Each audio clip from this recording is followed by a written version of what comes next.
Telangana DGP ఎదుట భారీగా మావోయిస్టులు లొంగిపోయారు. 30 నుంచి 35 మందికి పైగా మావోయిస్టులు లొంగిపోయారు. ఇందులో కీలక నేతలు ఉన్నట్లు సమాచారం. లొంగిపోయిన వారిలో ఆజాద్, ఎర్రా, అపాసి నారాయణలు ఉన్నట్లు సమాచారం. లొంగిపోయిన వారిలో కేంద్ర రాష్ట్ర కమిటీ సభ్యులు ఉన్నట్లు తెలుస్తోంది.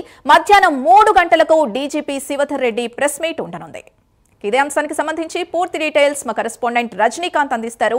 రజనీకాంత్, చెప్పండి, ప్రస్తుతం మావోయిస్టుల లొంగుబాటుకు సంబంధించి లేటెస్ట్ సమాచారం ఏంటి? అసలు ఈ లొంగుబాటును ఎలా చూడాలి? అంటే విపరీతంగా సెర్చ్ ఆపరేషన్స్ జరుగుతున్న నేపథ్యంలో లొంగిపోతున్నట్టు చూడాలా?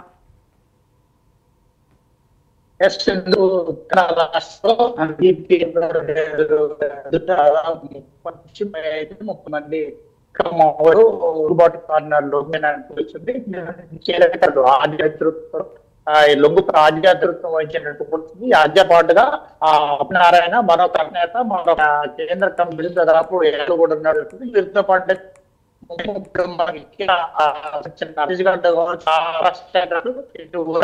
తెలంగాణ కీలక నేతల లొంగుబాటులో కూడా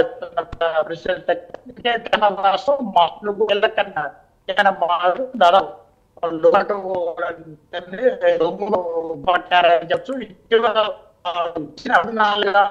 చెప్పచ్చు. అప్పటి అధికారైతే దూకుడుకు పెంచిందో జిల్లా జిల్లా దక్షిణ కూడా నేషనల్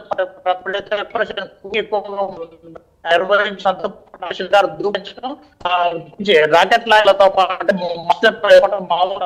ఎంచుకోవటం ముఖ్యమైన మాటలు కూడా ఎన్నో ముఖ్యంతో మహారాష్ట్ర మంత్రి దేవన్న విషయాల్లో అరమంతో లోయారు. ఆ తర్వాత ఛత్తీస్ రాష్ట్ర ప్రభుత్వం ముందు భాషదారు 102 మంది అభ్యర్థులతో 57 లోటం జరిగింది. కేంద్రంలో 3 దానిలో ఎక్కువ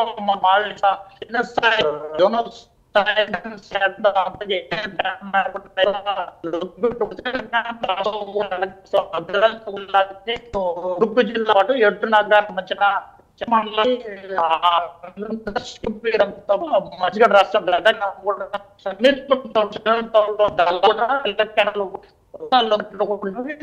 మరి ఇటీవల ములుగులో కూడా